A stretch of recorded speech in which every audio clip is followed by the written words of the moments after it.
Now Iran is increasingly engaging in direct confrontation with Israel. And then you have Hamas in the Gaza Strip. And so I could only imagine what it's like to be a tiny, embattled democracy surrounded by political powder kegs. And here in New York City, we're horrified by the sound of one gunshot. Imagine living in a neighborhood where rockets are being fired into your neighborhood. We met with a colonel, was it Kobe Maram, I forget up north, at the Lebanese border. And he said that Hezbollah has acquired more than 100,000 missiles and could have the capacity to fire up to 1,500 missiles in a single day. So imagine living in a country where more than 1,000 missiles can be fired within a given day. And so I guess one of my concerns is people are quick to pass judgment on Israel without actually understanding the complex security challenges facing the country. And my advice to people would be, before you rush to judgment, before you rush to criticism, you should seek understanding. And there's no substitute for first-hand experience. So that's my overarching take. Right. Thanks, Richie.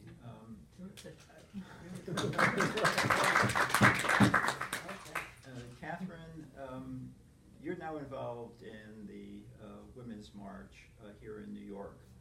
Can you describe for our friends the nature of this program and how it differs from the national program, and once again, how the mission to Israel might have influenced the role that you're currently playing within the framework of Women's March? In fact, how were you introduced to JCRC in the first place?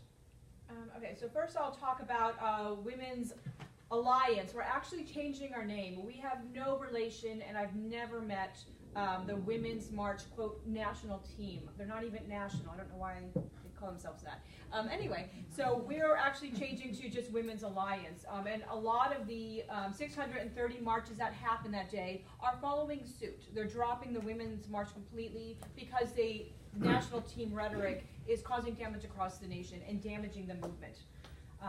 Yeah, thank you. So we have no relation to them. And it's very disheartening to lose followers for something somebody else is doing, and you're trying to lead women in a positive way and lead men that support women in a positive way. So that leads me to my next point on JCRC.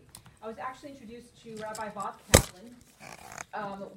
When we organized the very first Women's March here in New York, we organized it in conjunction with the Upper West Side Jewish communities, a combination of the synagogues on the Upper West Side. They attended the NYPD meetings with us. They did I think it was like 5,000 people that marched in their contingent down to meet us. It was just absolutely brilliant. And they wanted me to meet Rabbi Bob Kaplan. So we met.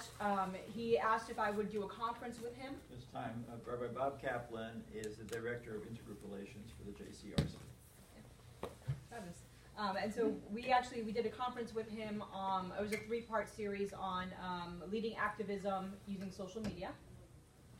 And through the last year, I came from Goldman Sachs, which I really just did not like corporate. I really wanted to get out. So I came from this corporate structure.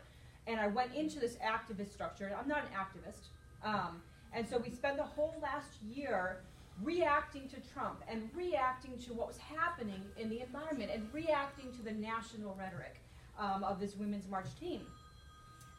When I attended Israel, and when I've worked with JCRC, I've also worked with the Jewish Russian-speaking women, JRU is what they're called, here in New York. I've realized that what we want to do as Women's Alliance is really kind of model JCRC and model this idea of creating a community where women can unify. They can share their experiences. They can share their religious beliefs that are varied, even if they're ages. They can come and share who they are and support each other. And so we're actually, as we drop March from our name and we become Women Alliance, we're actually moving to more of a JCRC structure where we're creating a community of women. And this is still in the works, but it's really had a profound effect on what we're becoming as an organization. Did that answer your question? Yeah, very good. By the way, we'll open it up for questions after I get through some of my basic points. Richie, as you mentioned, you went on 2 missions. Why did you feel the need to go on the second one after you already experienced Israel the first time around? And once you had that experience, what were the differences between trip 2 versus trip 1? I felt, look, the reality of Israel is so complex that you can never go too frequently. That's true. And it has only become more complex. I think Syria is adding a new level of complexity that was not as present 3 years ago. And in between 2015 and 2018, in the City Council, we had a heated debate about BDS. We had a resolution calling on where the City Council condemned the BDS movement. And it was far more controversial than I thought. And I've come to realize, maybe all of you know this better than I do, but this is my anecdotal observation, is that the BDS movement is gaining real traction among progressive circles. And it has appeal to some members of my generation who in many ways have the right impulses, right? Want to see greater social justice in the world, but the evil genius of the BDS movement lies in perverting those humanitarian impulses for the purpose of delegitimizing Israel. You know, one of the greatest lies that you're told as a child is that stick and stones might break your bones, but words never hurt you. The opposite is obviously true. What I found striking when I went to Israel, Yad Vashem, was not only did the museum tell the story of the Holocaust, but it told the story of the process of dehumanization that led up to the Holocaust. Right? I remember there was an image of a bug that was portrayed as a Jewish person crawling above the globe. And there is violence implicit in that image. And I guess the lesson that I learned from Yad Vashem was that those who are Jewish and those who are supportive of the Jewish community in Israel have an obligation to be vigilant, to protect against the propaganda war. Because there is violence in words, and there is violence in ideas. And I do worry about where the rhetoric will take us. And I do worry about the growing traction of the BDS movement. But what I find striking is the BDS movement claims to be a champion of the Palestinian people. When we went to Israel, we met with a Palestinian professor. I think Khalil Shakaki. And he reported that the government that Palestinians admire the most is not the Palestinian Authority. It's not Fatah or Hamas. It's not the United States. It's Israeli democracy. And so the BDS movement, which professes to speak for the Palestinian people, is demonizing the very democracy that the Palestinians themselves admire the most. As you see, thank you very much, Richie, and thank you, Catherine, so far for your responses. And now we've been joined by our third panelist. I'd already introduced you, Rev.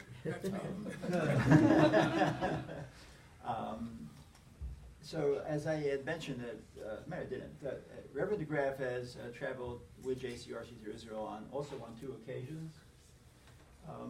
And my question is, I've asked the other panelists, Richie Torres, whom I think you know, and Catherine Smianko from the Women's Alliance, is why travel to Israel?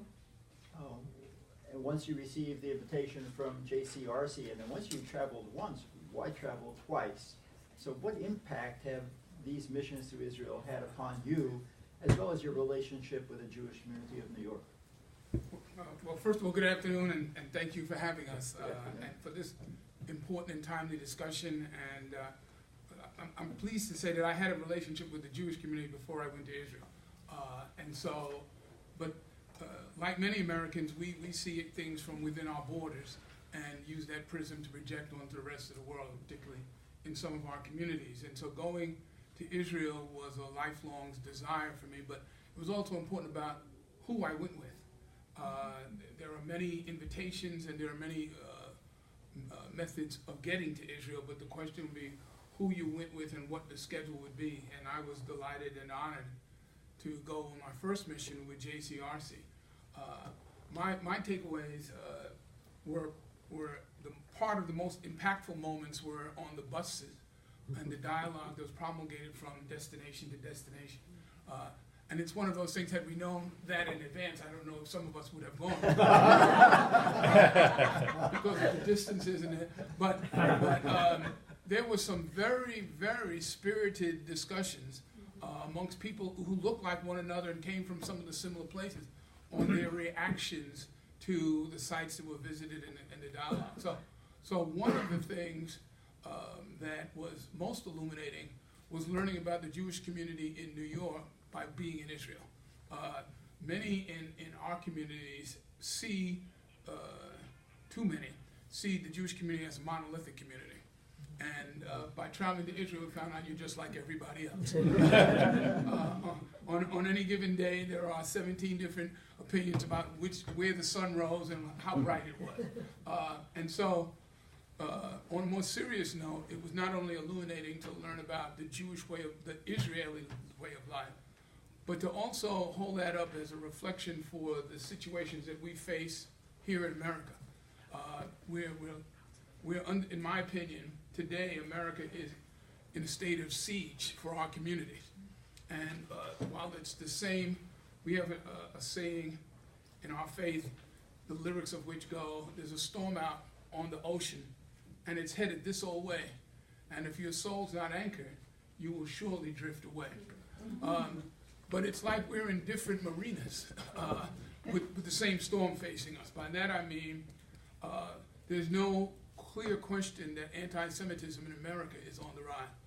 And in the view of many, racism and expressions of racism are at an all-time high. You don't have to go far from this place, but to look what happened in Syracuse, that those youngsters felt that there was an explanation for this, for what we saw in that video. If any of you have seen the video, there's an explanation. And it wasn't that we had too much to drink. And this is replicating itself in campuses across the country, and there are other issues. So why do I compare, use that as a jumping point for traveling to Israel? Well, one, we learned so much about the Jewish faith and tradition, and it's nearly like blacks talking about slavery. And people say, oh, that was a long time ago, I wasn't here, I didn't have any slaveholding. It's that there's more to the Jewish people than the Holocaust. And there was a Jewish presence throughout Europe, which many of us found enlightening to hear about, the presence, and through the relationships before and greater after, we learned that, you know, to be a Jew in Hungary was different than to be a Jew in Poland. To be a Jew in Germany was different than to be a Jew in Russia. And so those nuances to some are reflective or instructive to many about Jews in New York. So it's not just being a Jew, where is your family from? That tells us something about one another. I think we grew together, and every person I've spoken to before or since talks about this trip, this journey, as a transformative moment in their life. And it was my pleasure to lead an African-American clergy mission to Israel, none of whom had been to Israel before. Okay. Well, many of whom were people of some means that could have gone on their own, and many of whom had huge misconceptions. Yad Vashem is a moment that speaks to the magnitude of hatred and when it's operationalized. There are a lot of people who may hold feelings of bigotry, but to act in a concerted fashion of that nature, to keep records and pictures of the horror, shows what happens when hatred takes the throne and knocks values off. And for those of us living in America today, Yad Vashem is an alarm bell that was sounded a while ago but has meaning right now. Because I believe that we're living in a time when hatred is stirring on another level. So the value of these missions is to awaken our alarm bells, our alarm systems. It's to help build bridges to those who share our values, and to suggest implicitly that we got to get busy.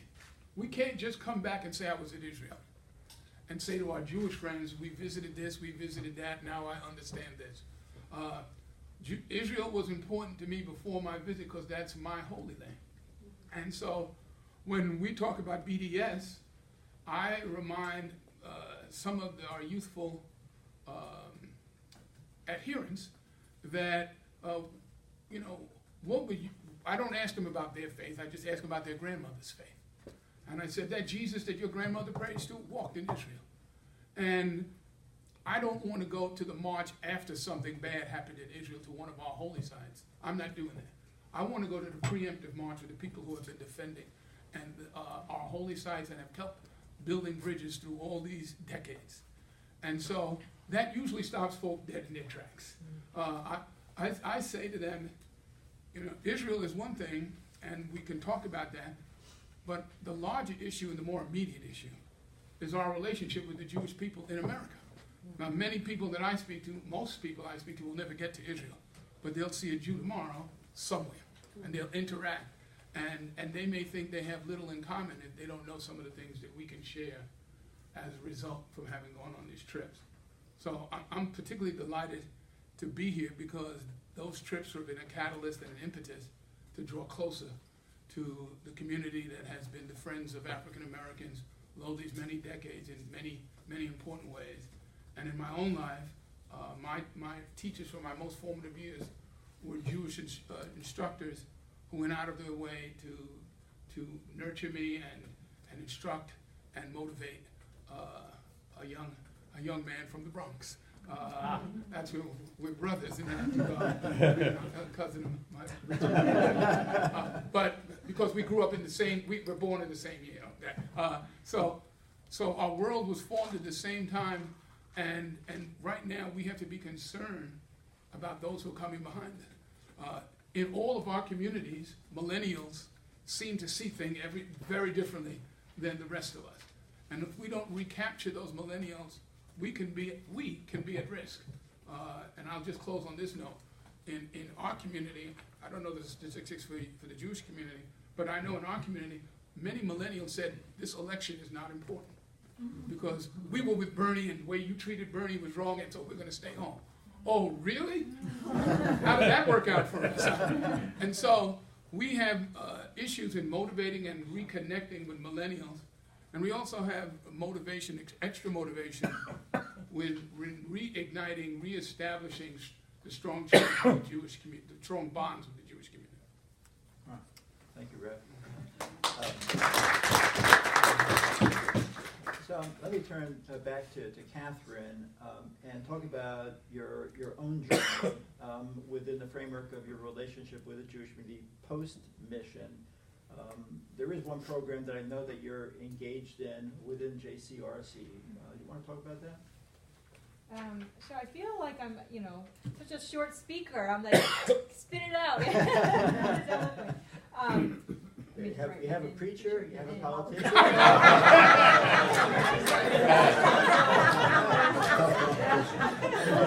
You were Goldman Sachs. Yeah. Brevity is the soul of wit. Yeah. You have 5 minutes. Question? What was it? Women of, sorry, I do need you to repeat that. The question. Your journey after the mission and how you've engaged in a particular program within JCRC that you might not have engaged in had you not had the trip to Israel. So I mentioned earlier that as Women's Alliance, as we move toward this, we really want to create a community where all women of all faiths are welcome to support each other, to learn about each other, and really building the bridges, right? Because we focus on finding our similarities. That is the first step to building the bridge to peace. If we focus on our differences, we're never going to get anywhere. So I engaged in the Women in Faith at JCRC. It's a 6-month program where once a month women of various faiths get together and explore what their faith means to them, explore what their faith means in politics, explore what women's role in their faith is, and just kind of have a conversation to again, find our similarities and connect. So it's been a really, really fabulous program. I did want to go back a minute. You mentioned my history with Jews before I moved to New York, actually. So I was born in Chicago, I grew up in Florida, and then I spent about a decade in St. Louis. And interestingly, I've always been surrounded by the Jewish community, and I don't know if it's just kind of they're everywhere or I'm just open to receiving that. But my grandmother actually recently passed away, and it was surprising to me when I was speaking to her right before she passed away, and she was actually complaining about her mother in Poland. My family's from Poland, born in Poland, came over. She was complaining about how mean her mother is. And one of the things she said, so my mother was so mean during World War II, she made me take care of the whole family, and on top of that, I had to take care of the refugees escaping Poland. And I was like, whoa, back up. You do what? And she's like, yes, our farm was on the railway to help the Jews get out of Poland during the war. And to her, this was like nothing. She was more focused on her mother being mean to her than she was saving these Jewish lives. And so when I went to the Holocaust Museum in Israel, it was interesting when the gentleman who was from New York, he was showing us around the museum, he was saying that there were not many families that actually helped Jews escape. And I had to challenge that and say, actually, per my grandmother, it was second nature. People were just doing it because they cared, because they did have compassion. I thought that was very interesting. I just wanted to share that little story. Thank you. Richie, since we just get back on Friday, I'm not going to ask you as to what the direct impact is, but you had mentioned in your comments about the progressive wing of the Democratic Party and its attitudes towards Israel.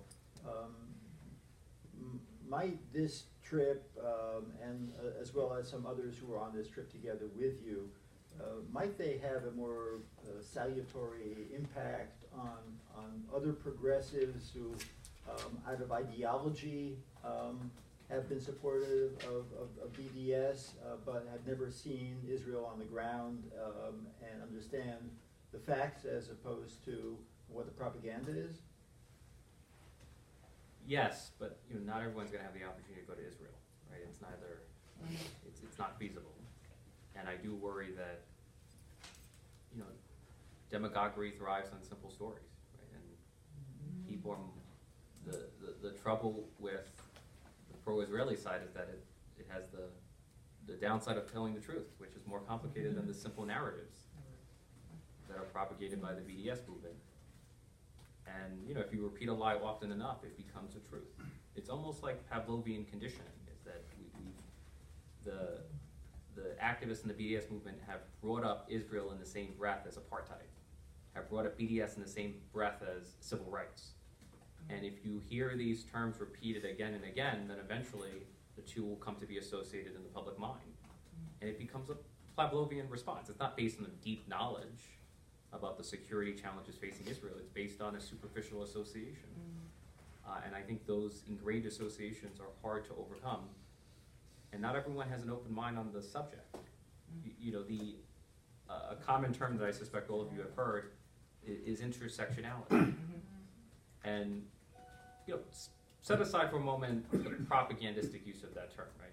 I actually think there is merit to the notion that all human rights struggles are bound together. Right? I agree with Dr. King that injustice anywhere is a threat to justice everywhere. The trouble with the modern use of the word intersectionality is that it ignores the Jewish struggle for liberation and freedom. And my view is that the Jewish struggle for freedom and the Palestinian struggle for freedom are equally valid. And our goal should not be to privilege one over the other. Our goal should be to reconcile the two through a two-state solution. But that's not the objective of BDS. Right? If you look at the objective impact of the BDS platform and the rhetoric which is aimed at really delegitimizing, criminalizing the state of Israel, for them, the problem is not the Israeli-Palestinian conflict. The problem is Israel itself. Right? And I worry that people who have the good intentions and might want a peaceful outcome are associating with the wrong movement that's manipulating them for different purposes. Thank you, Richie. Was the mission to Israel the straw breaking the camel's back? I mean, was that the impetus to arrive at that conclusion? Yeah. Or it was? So, I mean, prior to your going, look, I felt I think before you respond, and I think that for my friends and colleagues in the audience who are engaged in JCRCs across the country, as to what impact a mission to Israel can have for those from your communities who travel, who may travel with unformed ideas or, unfortunately, with ill-formed ideas before going to Israel and then coming back and arriving at the conclusion that Richie has arrived at. I emerged from the experience with Israel with far greater empathy, and I'm much more sensitive to anti-Semitism and the subtle form of delegitimation, and I'm much more anxious about what's taking hold in the world. Right? I think the experience of the Holocaust teaches us that everyday people can be manipulated into committing extraordinary evil, and I worry about the resurgence of right-wing populism throughout the world, particularly in Germany. And so I find that my experience in Israel has led me to be more sensitive to the wider currents in the world. Thank you. Rev, your experience in Israel, I'm quite familiar with, and when you returned here to America, Richie just talked about evil in the world, and we all know about the challenge that Israel faces, the world faces from the regime in Tehran. What motivated you to become more engaged on the Iran issue once you had returned? Maybe you could share that with our friends. Well, I had an opportunity before I went to Israel to hear from a leading Jewish figure and it was a briefing on Israeli-American relations, but out of it I got that Iran is a clear and present danger not only to Israel but to the United States. And so that notion stayed in my mind, and by going to Israel, I really began and starting to follow that dimension of Middle East foreign affairs. It impacted me in a variety of ways. Number one, that it's a volatile, complicated situation. And Americans like good guys and bad guys. We like names that we can pronounce and issues that we're familiar with. So in messaging on Israel and its relationship to the United States, I at least began to get a clarity. But I want to tie this answer to your previous question, and that is, as people go to Israel, they come back with this heightened awareness. But the reality is that much of what we do is based on relationships, who you know, how you feel about them, and credible sources. And JCRC has been a credible source to me and to others in my community over the years because of the way they structured the trips. That we hear from people who we know might have different opinions or different nuances to the people here. But you open the door and let us be mature enough, and you respect our judgment enough to let us hear for ourselves. The credibility of JCRC is incredibly important because that allows people who have a blank slate to fill the slate in without being dictated to. People say, oh, that's a propaganda trip, people who have not gone. But when we come back, we can talk about our own experiences. And one of the things, when I talk about relationships, when I went to Yad Vashem, the first time, when we entered, people kind of were anxious to get to whatever the first exhibit, talk, whatever it was. But I stopped at the wall that had the names of the founders and saw his father's name. Okay? Michael has never, I've known him for years at that point, he never mentioned his father. And I knew his father was in JCRC. But when I saw his name on that wall, it was a singular skin-tingling moment because he's operating in a tradition. He has markers down, and this before I met his children in Israel, and all of that. I mean, that he's second generation doing some things. And so his voice became more credible to me just by that one moment. And by that I'm saying to folks from other JCRCs around, people want to be connected to somebody, to people who see them as more than whatever our titles are. When we can talk to each other as two guys from the Bronx, as two boomers, we have observations that we share across our theology. And so I think that an important dimension is to make connections, and that the trip helps people make connections. I'm sure everyone who's been on the trip on the panel remembers a particular conversation that they had on one of the bus moments. In addition, and this is one thing that I deeply, deeply am appreciative of, and I think undergirded our takeaways, that there was a portion of the trip that those of us who were Christians were able to go to Christian sites. And for many of us, it was only our first time that they had ever been there. And that, given religious polarization in many parts of the world, was bigger than any particular thing that you could have said.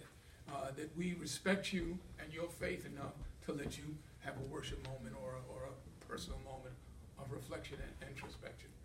That combined with the high-level policy briefings were extraordinary. And then the kind of what I call first-person moment. It's one thing to read about 20 rockets fell on this town in Israel. It's another thing to be in the town and to see the rockets. And then imagine what school children must be like, and hear from the mayor talking about the trauma of going to sleep, wondering if you're going to wake up. Those are things that elicit universal human reactions, and I think undergird the message of Israel. Thank you. Richie talked about, and you did as well, Rev, about connecting. So what we try to do on the missions is to find at least one very evident connector. So Catherine, do you want to talk about the connector with the women's movement in Israel and how that impacted on you? Yeah, so unfortunately, for those of you who haven't heard, I know you mentioned the perversion of human rights. Palestine has announced on April 22nd they're going to do a women's march supported by women's marches around the world, which they are not, to support Palestinian women against Israeli torture. I just want to say that we are not associated with that. My first reaction when I found out was to forward it to the Women's March in Tel Aviv, who we met with when we were in JCRC, on the mission. And you know, their reaction was they were stunned. They're like, what, this isn't the Women's March. This is what we marched for women, for women's rights, not for politics. Yes, Trump was an impetus, but we didn't march anti-Trump. We marched pro-women. This is a positive movement. But had we not met those women, had we not gone to Tel Aviv and taken the opportunity to meet women in Tel Aviv, we would not have been able to reach out and let them know that we in New York support Israel. We support their cause. We don't take a political stance as a C3, but we're not anti. Thank you. With regard to Richie, of course, we met with political figures from the mayor of Jerusalem, Nir Barkat, the city council member of Jerusalem, with whom we had Friday night Shabbat dinner, and a number of other politicians, Bougie Herzog, Tzachi Hanegbi. But I'd like to ask Richie about the meeting that we had at the Gay Center in Tel Aviv. What impact? What impact? Although it's worth noting, when I first went to Israel, I came under much more severe criticism, and I learned a new term, pinkwashing. So I was accused of pinkwashing. But I'll actually speak about my first experience in Israel. I was struck that when I went to Jerusalem, there was the Jerusalem Open House. And I said, wow, you have an LGBT center in the holiest city in the country, with the most devout Jews, Christians, and Muslims. And I said, if you could have one in Jerusalem, then we should have one in the Bronx, where we have none. And so actually my experience with the open house in Jerusalem inspired me to lay the groundwork for the creation of an LGBT center in the Bronx. And what about just attitudes towards the LGBTQ community in Israel in terms of what you've been talking about, pigwashing, in terms of what the accusations that are leveled against Israel as not truly being gay friendly. We'll go to Tel Aviv. I'm trying to get that out of you. Yeah, it was quite. Someone said it reminds me of Manhattan. No, it's much more active than Manhattan. It was quite the city. We were, unfortunately, I was only there for one day, but that was one. It was enough to experience the texture of Tel Aviv. But look, Israel is a bona fide liberal democracy. There is a respect for the rights of minorities, right? Which is not to say there are no problems, right? Just like there are challenges with the LGBT community in the United States, the treatment, there are also challenges in Israel, right? But there's a difference between, some form of discrimination versus the execution of LGBT people in Gaza or in much of the Middle East. But fundamentally, there is a respect for the rights of minorities and the rights of LGBT people. And in many ways, as an American, I felt at home in Israel in a way that I would not have felt elsewhere in the Middle East. Thank you. I'm going to ask Rev a similar question. Then we're going to open up. We have the last 10 minutes of the session. And I'm wondering whether there are any questions from among the audience. So let me ask Rev that question in regard to, we've spoken about women's rights and we've spoken about LGBTQ rights. What about religious rights? What connections were made on both of your trips, the ones with JCRC, with religious leaders that have impacted on you? Well, one of them, I had gotten prior to the trip, but in brief, getting ready for the trip, finding out that the Christian population in the Middle East is less than 5%. And that was a startling figure, because we often hear about Muslims versus Jews, etc. And the Christian perspective often gets lost in that. And to meet, through JCRC, to meet the Baptist minister in Bethlehem, who had been shot 5 times. And the notion that to go, and his church had been firebombed a number of times, the notion that to go to church on Sunday, or Sabbath day, would be an act of courage. As I've asked since returning, if coming to church you had put your life at risk, how many people would be here today? And people then start inspecting their shoelaces because they don't want to make eye contact. But the fact is, when we actually were physically in the room with a person who had been shot, and getting from his car to the pulpit, it really brought into base relief what it meant to be a person of faith in the Middle East and a Christian. And we were so moved that we spontaneously had a little service right there with a laying on of hands for this pastor, and we raised money for him on the spot. So it really brought into perspective what it means that some of the same people who are against the state of Israel it was a given that they were not for Christians. And so when they firebomb a Coptic church in Egypt and shoot people as they are running out, that brings to mind experiences in America, in the South during the Civil Rights Movement, when churches were burned and firebombed and homes were threatened. So the connection for me grew, became multidimensional, that everyday folks are under siege and having these terroristic experiences. And so my faith was redoubled, and what it means to be a person of faith was energized. My mentor was a man named Reverend Y.T. Walker, who was Martin Luther King's chief of staff, and I'm the last person he ordained. So I take social justice very, very importantly, and the need to build bridges, which what JCRC does, is a vital need in every community that you serve, but it's particularly vital in New York, where we can find ourselves in a conflagration at any time. We're one incident away, and probably a lot of incidents have not occurred because of the healing work of JCRC. Thank you, Rev. We're going to open it up for a couple of questions. Yes, Lindsay. Hi. Just introduce yourself. Good morning, afternoon. Hi, my name is Lindsay Minson. I'm the JCRC director in Indianapolis, Indiana. And we just took our first study tour of the non-Jewish civic leaders in February.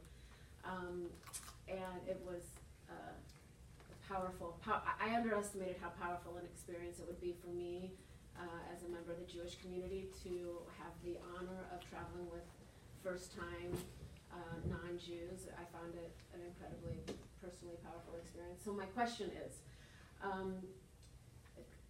clearly, the three of you are doing incredibly important work, and thankfully have now this lens of nuance and complexity and insecurity and anti-Semitism and the greater movements and resistance. And each of you have alluded to how you have to interact with your respective communities now that you've gone once or twice. Can you share a little bit more about what that interaction is like, and how you deal with people in your respective circles accusing you of pinkwashing or of going on a propaganda trip, or in this mood where the resistance is about breaking down institutions? How do you combat the idea that the JCRC is just another institution and you got taken? I'll give it a first shot if you want. Sure. I think, one, that whatever you believe, whatever your perspective is, people are looking for people who are convicted. And by that I mean not wishy-washy, not middle of the road, we got to see both sides. People are looking for conviction. And so for me, it re-energized and deepened my commitment to Israel and to the Jewish community, the Jewish people. And so I stated unequivocally, I don't apologize for anything, number one. But also, I try to meet people where they are and then take them someplace. Why do I go to Israel? Why do I support Israel? That's where Jesus walked. That stopped 50% of people in their tracks. Okay? Because they need to be reminded that's the center of our faith. Then I say that the Jewish people have been a friend to our community for decades in ways that are not necessarily known, not just because of Cheney, Schwerner, and Goodman, but because of throughout the Civil Rights Movement.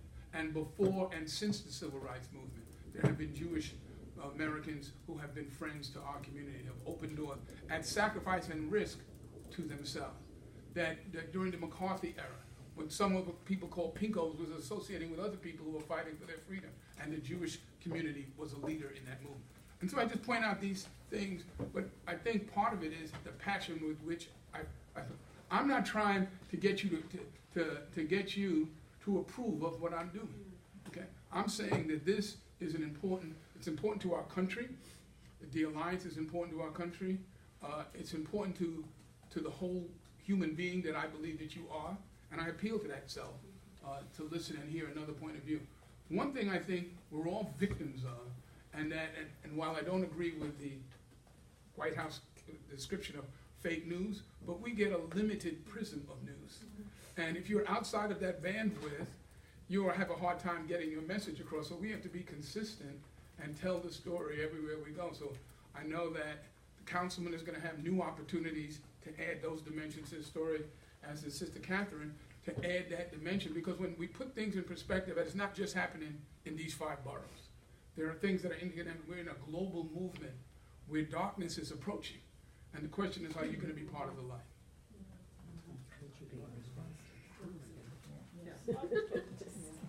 There's a limited market for nuance in politics. And no matter how persuasively you make your case, there's just some minds you will never change.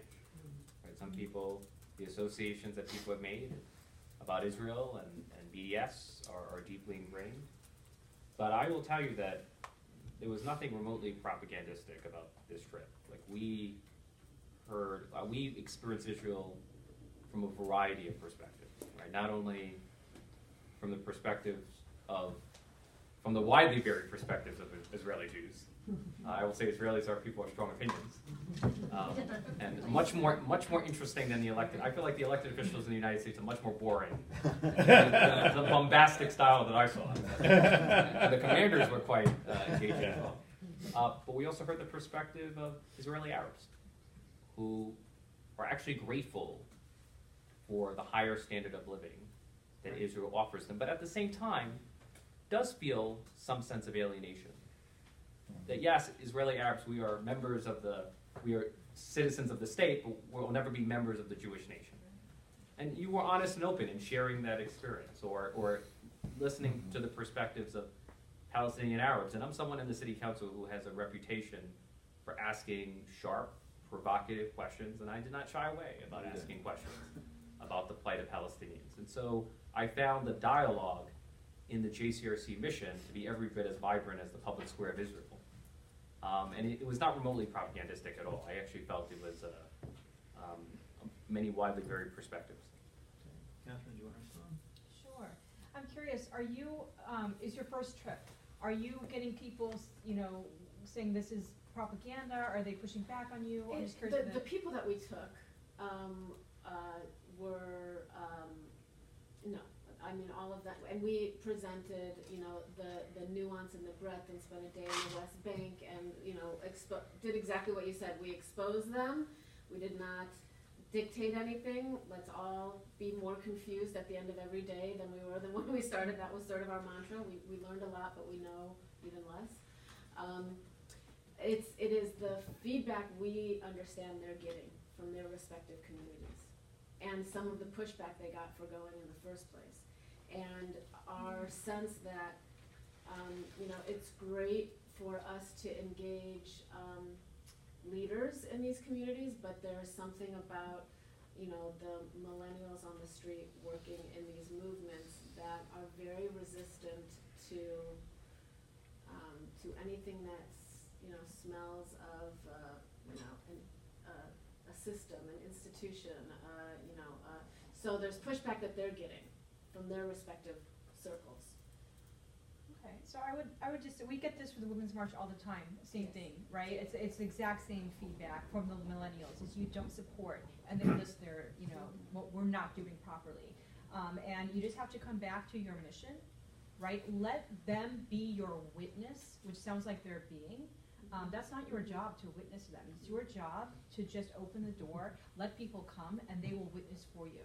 That propaganda is going to exist 100 years from now. It's going to exist if it is 500 years from now. It's always going to be there. Don't let it derail you. Just continue focusing. I'm going to just stop there. For me, I haven't received that. I'm just, people trusted my authenticity. Thank you. Yeah, I think we got time for one more. Thank you so much. I wanted to just Introduce ask. yourself. Oh, I'm sorry. I'm Margot Gold. I'm from Atlanta, Georgia. I'm the president of the United Synagogue of Conservative Judaism, and in the past JCRC director in Atlanta. In Georgia, we have a group of law enforcement, the Georgia Law Enforcement Exchange, that exchanges law enforcement officers from throughout Georgia with Israel, and they every year they take turns, and it's created this enormous network. It was an outgrowth of having the Olympics in Atlanta, in which the Israelis were very important in their security. And what it's created was this network across the state of people who had experienced Israel, benefited by being there, and created a variety of advocates. So my question to the panel and to you is, as you've taken this trip, and I'm sure there were more than the three of you on this trip, how is there some kind of network that you've been able to, that you anticipate in forming, or that you have created, of people who've been on these trips who can share with each other and sort of serve as advocates collectively? So I'll pick up on it first. We, as Rabbi Barwitz indicated, we've taken close to 1,000 non-Jewish influentials in New York over the years. We invite them to various events. We are gearing up for a more robust alumni effort. But I think in a 21st century mode, we also have now established WhatsApp groups for each mission. So on this phone, I probably have 10 WhatsApp groups. So as something happens, we can now communicate instantaneously, not collectively, but independently of each other, but communicate with the members of the groups. And I mentioned Richie is freshest in his mind because we just had our farewell dinner at a magnificent home in Jaffa, in Yafo in Tel Aviv, private home that the owner is a chef and designer, is unbelievable, kosher. Anyway, I talked about holding on to the moment. There we are sitting around the table together. The togetherness of this trip it's impossible to replicate, except when you're together in Israel. And I wish we had the funds to take everybody back, but we don't. So enjoy the moment, and hopefully during the course of your professional careers and lifetimes, you will find opportunities to reconnect with the people who are there with you. I don't really feel that, and I have three individuals up here today, that Catherine can connect directly with Richie and Richie with Rev and back the other way around. They all had independent experiences with independent groups while being in Israel, but they were in Israel. We're the glue that have put this puzzle together. So yes, so there's an appreciation for what JCRC has done, but I don't think that it's doable to expect that there'll be more than just a thread connecting everybody as opposed to an entire weave. But I'll turn, and this will have to be the last question. I'll turn to my colleagues. Any other comments? And I would just say one of the members that went with me is a board member now for Women's Alliance. So that we made the connection. There you go. But I would challenge to keep that alumni. I would love to have these conversations and meet more people that went.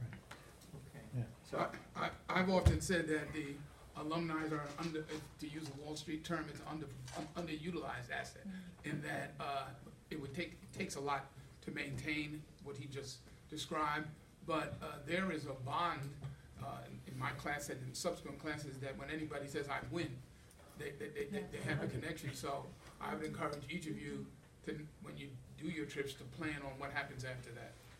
okay, Richie had the last word. I think the reality is sustaining a network is going to be a challenge. The moment of togetherness does diminish over time, but I think what you have is common experience and a common language.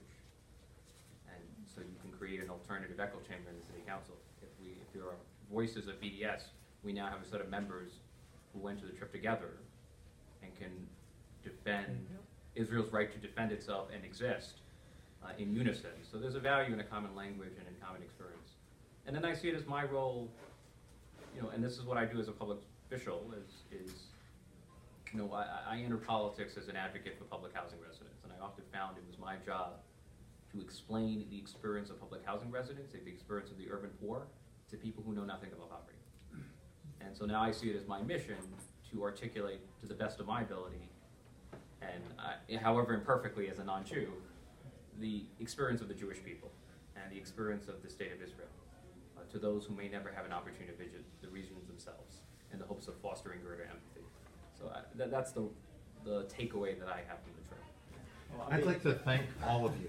All right. I want to thank you too, and just not letting you thank your friends here, because there's a wonderful statement for Kivot. The time is short, the task of the redeeming of the world is great, and even if it's not ours to see its completion, we have an opportunity to do something for it. And every one of you, and Michael in particular, all the holy work that you and your JCRC have done over these last 3 decades. We're better. We're not there yet, but we're getting there. And the more we work together for human rights, for Jewish rights, for African American rights, for women's rights, we can do more together than we can apart. So thank you all. We get we have to rewind. Yeah, not gonna go to it again. How you doing? Okay.